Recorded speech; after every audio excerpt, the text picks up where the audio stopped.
बाबा हमरा से प्यार कइलू, हमरा से प्यार कइलू, दूसरा से सदिया हो हम न जानली। हमरा से प्यार कइलू, दूसरा से सदिया हो हम न जानली। हमरा से प्यार कइलू दूसरा से सदिया हो हम न जानली। हमरा से प्यार कइलू, दूसरा से सदिया हो हम न जानली। किया तना देबू तू दर्दिया हो हम न जानली।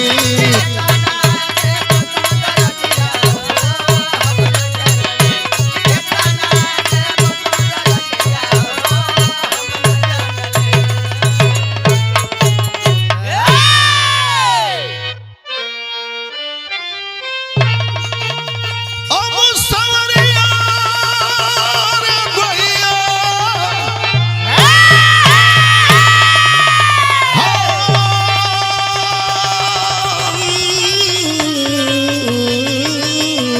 हो राम।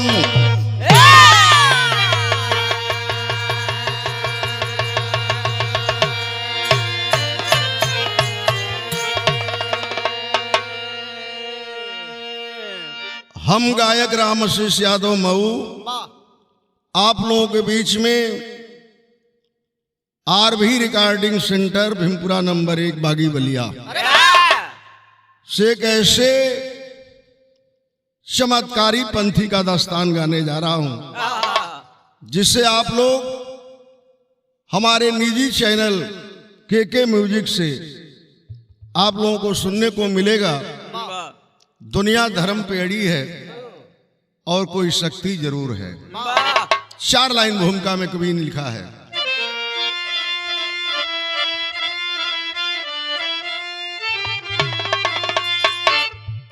माई बन शक्ति की शक्ति जगत में जे ही पूजल वो कर कैली सहारा। लोहू से आल्हा उदल ने पूजा नैया समर में लगाई किनारा। सवरू लोरी का सतवा निभवली अरे जदुवंश के दून भइले सितारा। राम शीश शीश धैले देवी सर चरण में पंथी अखिलेश के बना दिहलू तारा।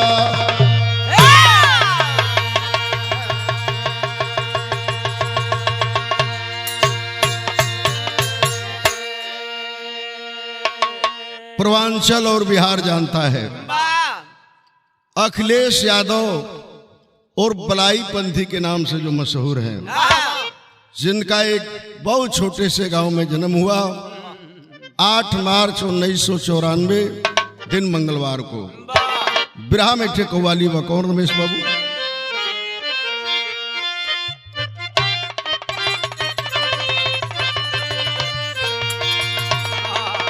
वह लाइन बा अरे तोहरा लेके हुजिएला तोहरा लेके हुजिएला दुनिया के मेला में।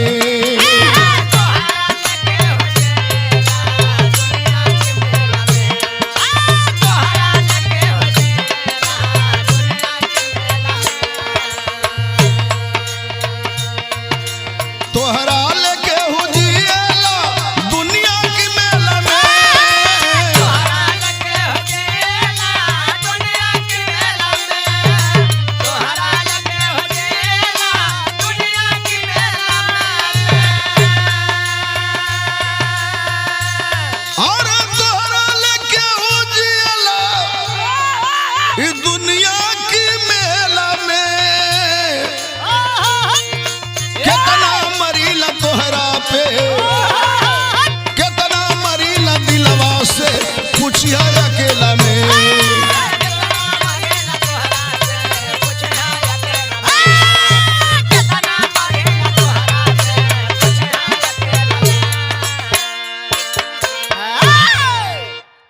रहल कव्वाली के लाइन विरह के भाव में कवि जी लिखत बन सच्चे मन से आला उदल ने उस देवी को पूजा जो जदवंशी अहिर थे। सौरू लोरिक ने पूजा साथ निभाई। आज भी जो सच्चे मन से पूजता है वो देवी उसका साथ देती है। तो पंथी जी के दिल की बात कवि जी लिखत बन अरे कितना पूजिला तोहरा के, कितना पूजिला तोहरा के माई बताई का।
यहीं से हम विरह की शुरुआत करने जा रहे हैं।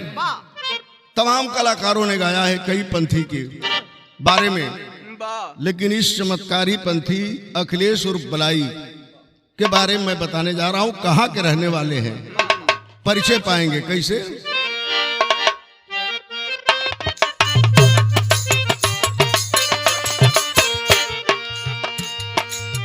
जिला मऊ में ग्राम गोफा एक आता है,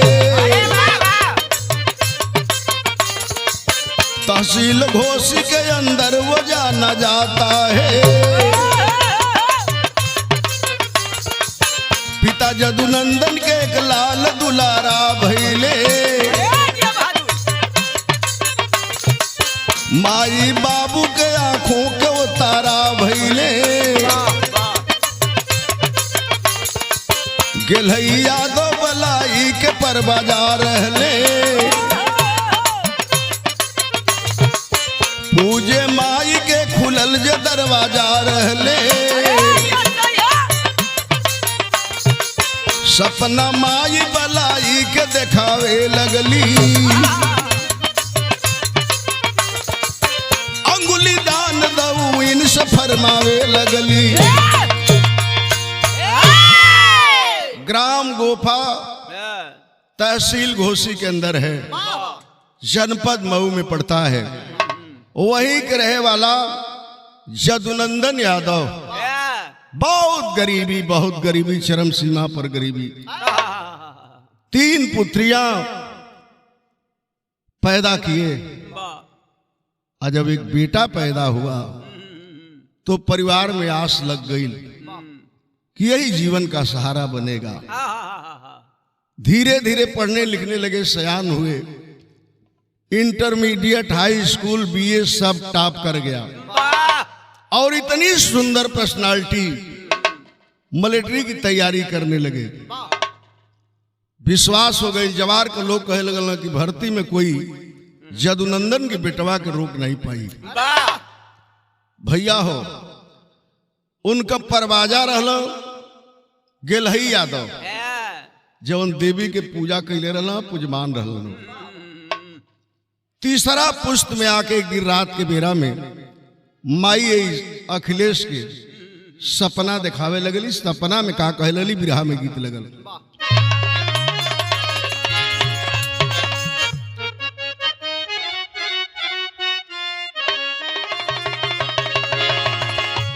रोज रोज सपना दिखावे लगली कि अपने बाई हाथ का कौनो अंगुली हमके दान में दे दो, तो हर साथ दे दी। सोचे लगल अखिलेश, का सोचे लगलन, वह गीत बा कि सावन महीनवा अरे सवनैया नीक लागेला।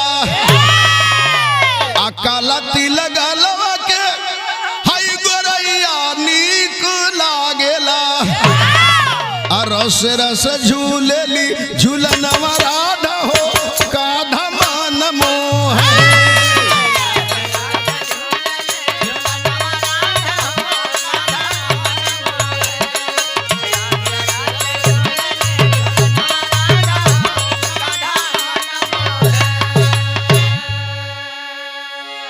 जब भगवती रात में सपना दिखावे रोज, ए बेटा अपन बाएं हाथ के एगो अंगुरी हमके काट के चढ़ा दो।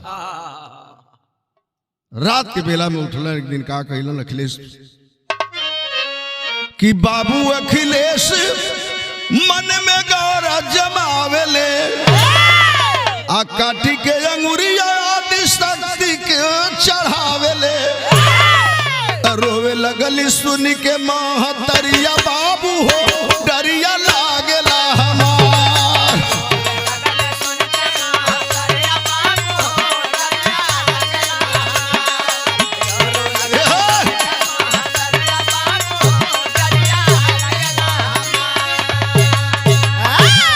आखिर आदि शक्ति भगवती के बाएं हाथ के अंगूठा के बगल वाली अंगुरी के काट के चढ़ा दिया।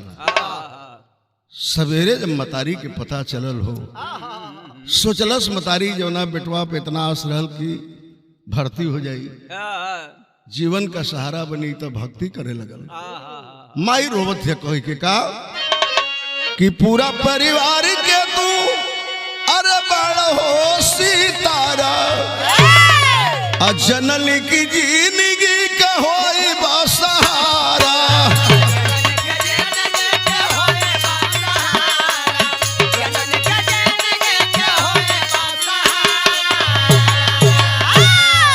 सोचली भर्ती होई बा मलटरिया बाबू हो डरिया लागेला हमार।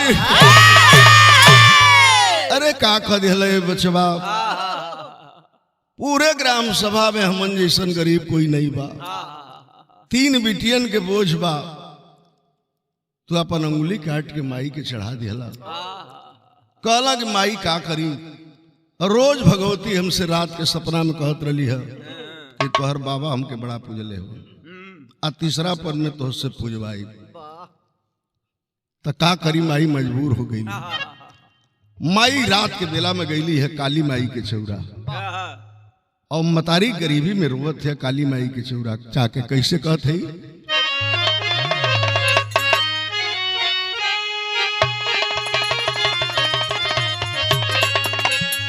कि रोवेली मुराती माई थाती मोरी छीनी लिहलू,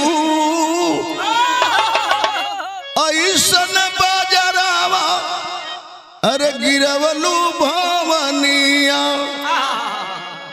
बहुते गरीबिया अमीरिया से दूर बाटे, कैसन रहिया धरवलू भवनिया।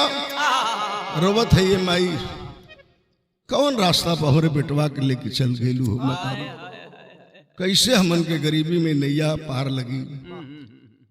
अखिया में पनिया बा आफत में जीवनिया बा, अरे हमारा के पगली बनवलू ए भवनिया। गांव में घूम के रोए लगली मतारी, देवी के चौरा पर रोत है कि ठीक ना कैलू माई, हमन के संगे ठीक ना कैलू, बेटा के रास्ता से भटका देलू। इस जमाना में बे पैसा का कोई पूछे वाला नहीं बा, 3-3 गो बेटिन के बोझ बा हमरे सर पे। मतारी के रोला से अखिलेश के बहुत करुण भइल, बहुत हृदय उनका विदारक हो गई कि बुझाता हम बड़ा गलती कैली। रात के सुतल हमन अखिलेश और बड़ाई पंथी, तो फिर माई सपना में दिखावत है। कौन गीत लगल,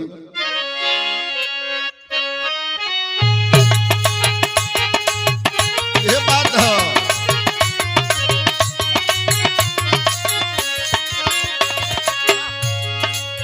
नीबिया की डढ़िया मैया लावली झूलुहा की झूल रे हो की झूल रे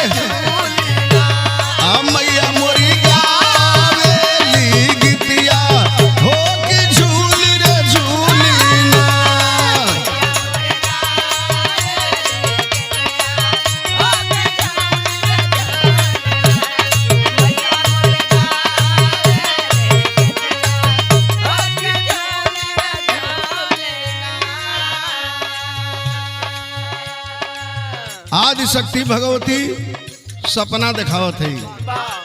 ए बेटा, माई बाप के बात में आके रास्ता से भटक गया मत। सुना, सपना में कहेली लाई से मतरिया जनी डहरिया छोड़िया हो जनी डहरिया चमकी दुनिया में पगरिया जनी डहरिया छोड़िया।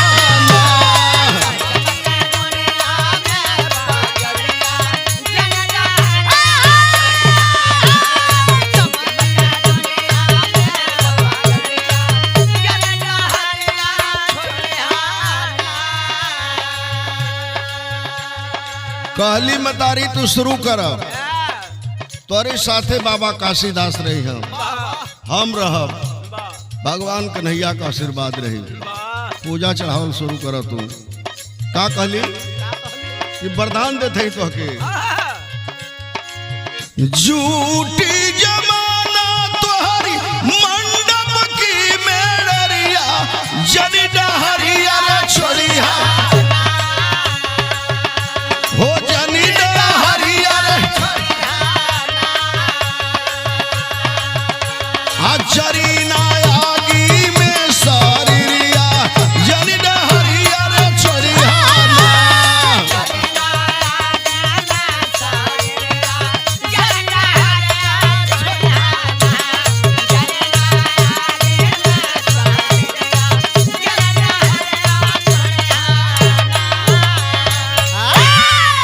कहलिए मतारी खौलत घी खौलत दूध से नहैबा शरीर पर तन को तोहरे आँच न आई।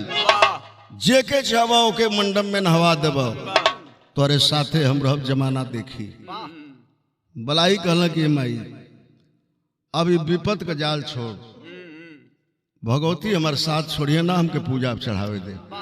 कहली है देवी कि तोरे मतारी के हमारी रात के समझा दे। बहुत रोत है तुहार माई, तुहार बाबू रोत हो, तोरे माई के आज रात के समझा दे। रात के बेरा बहिल बा, मतारी सुतल हो, देवी सपना दिखाओ थे बिरहा के शैली में।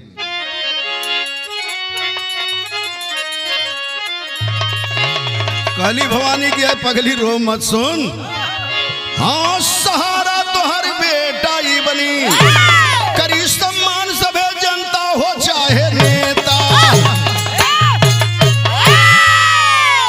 पगली एक से एक लोग तलवार लेकर के पास ही हैं और जमाना के गरीबन के दुखियन के रक्षा करी बेटा, आ तोहर गरीबियों दूर हो जाई। काहे के गरीबी खातिर रोत हो, नौकरी ना पाइए के। बिरहा में गीत लगल, का करे लगला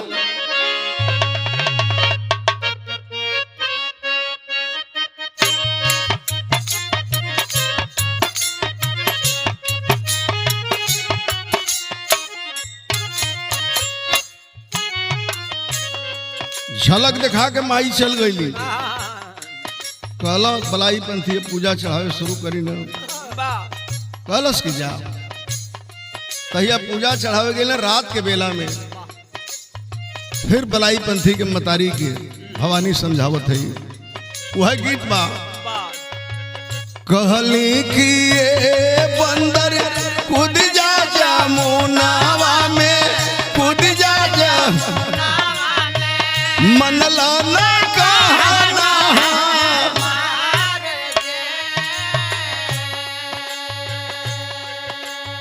समझावत है देवी बलाई पंथी के माताजी के। कहली हा मैया हरि है बेटा बलैया तोहरो, बेटा बलैया रोवा जनी बेटिया सुधारी।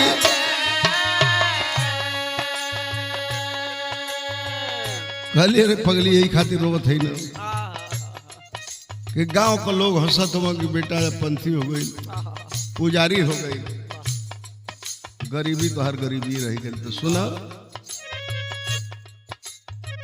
हंसले घर बसल बाटे दुनिया ही जानत बाटे, दुनिया ही जानत बाटे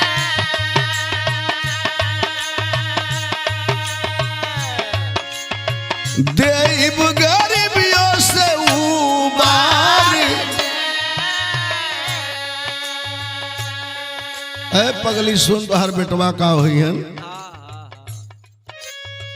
दुखियन के आस होई है साथे का सीदास होई है, साथे का सीदास जाने लगी यूपी और बिहार।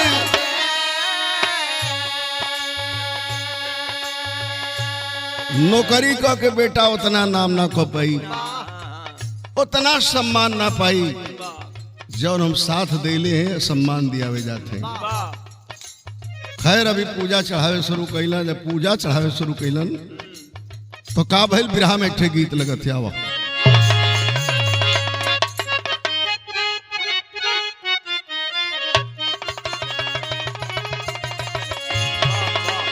वह गीत बा के माता बहन गावेली के छोटी मुंह की सासू बाड़ी,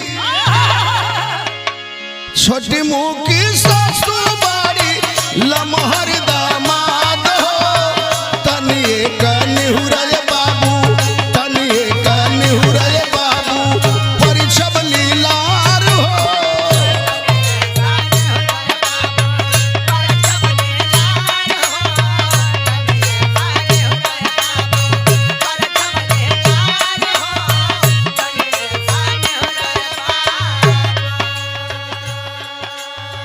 जागल भवानी बाड़ी, जागल भवानी बाड़ी धैली हली साथ के पूजवा चढ़ावे लगले, पूजवा चढ़ावे लगले बाबा काशीदास के।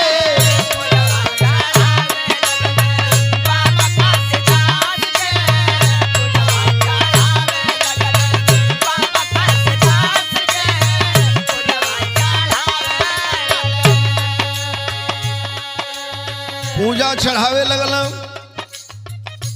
काशीदास के शोहरत बढ़े लगल।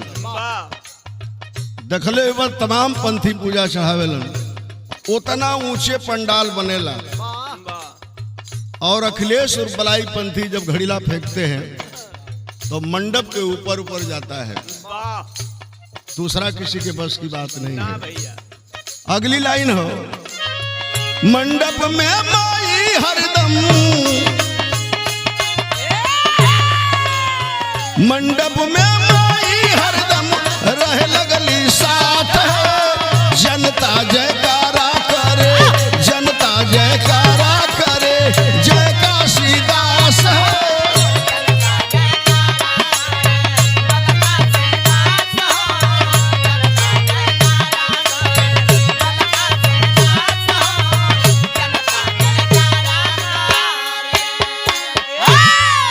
आज जमाना देख रहा है जहां बलाई पंथी जा रहे हैं लाखों लाखों की भीड़ हो रही है, कि ऐसा पंथी हम लोगों ने नहीं देखा।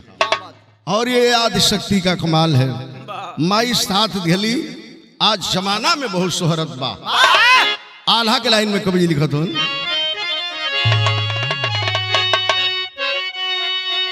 बाबा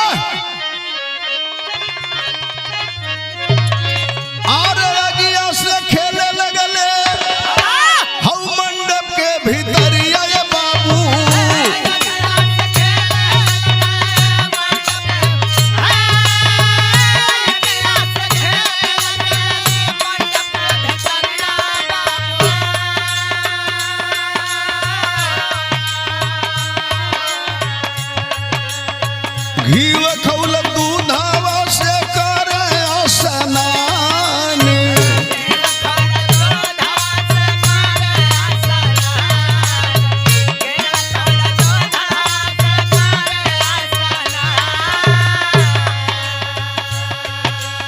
साक्षात आगी देवे लगली भवनिया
17-18 दिन के लइकन के खौलत घी खौलत दूध से कोई नहलाता है तो बलाई पंथी उर्फ अखिलेश यादव जी, बारे आदि शक्ति की कृपा। लेकिन सथवा निभावेला सुदामा रात दिनवा बाबू,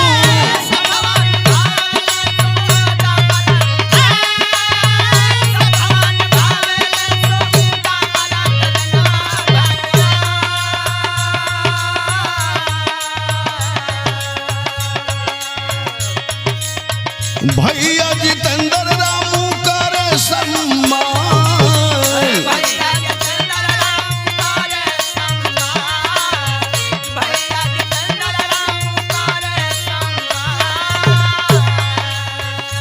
साथ में साया बन के रहते हैं सुदामा यादव जी और रामू उर्फ राम समूज पंथी जी के साथ निभाते हैं।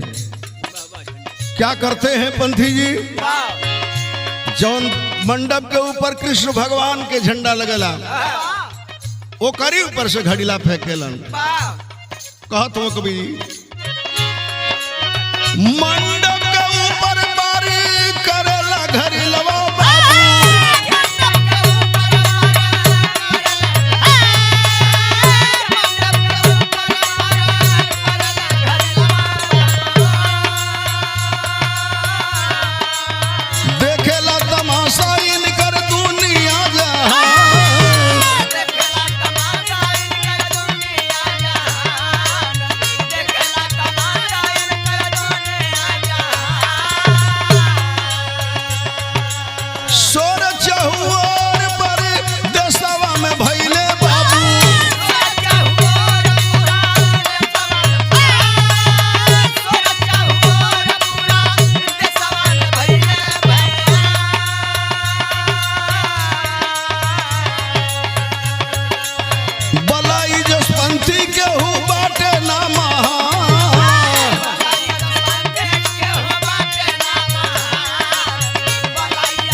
अब उहे जमाना का लोग कहता सामदेव बाबू,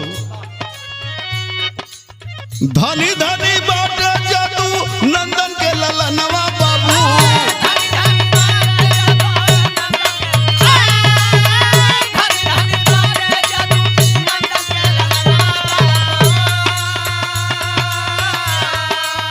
देशवा में अलग बनवलन पहचान,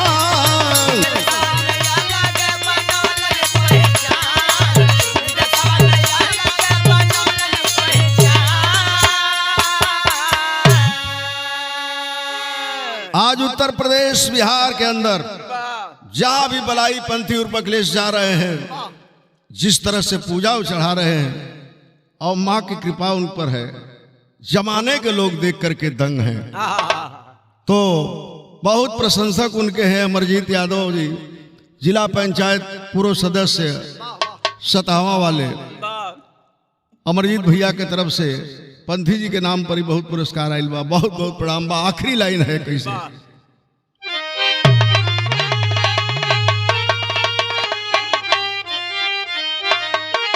अरे माई बन सकती जब से धैली सथवा, ताज बलाई के पंथी वाला चमके मथवा,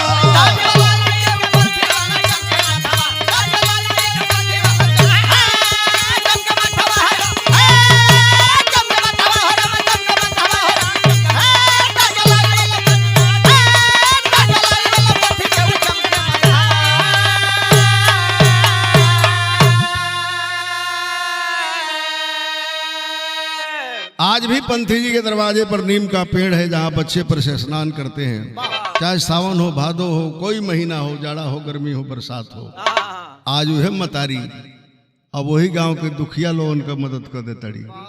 तो लिखत हो कवि जी कि माई मुराती के पराइल बा विपतिया, अधनी हो भवानी चमकवलू की समाती,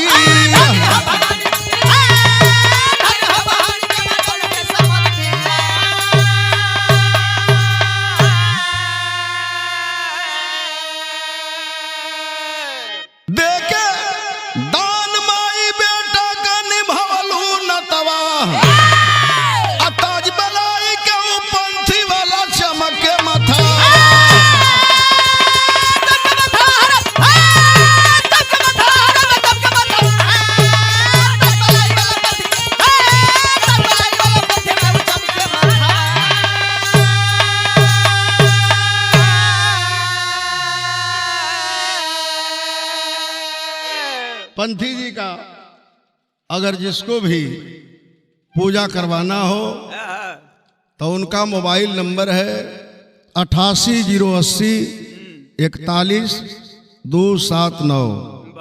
आप पंथी जी के साथ अगर राम आशीष का विरह करे के बाद वही मंडप में तो हमरो मोबाइल नंबर 9450773355 है।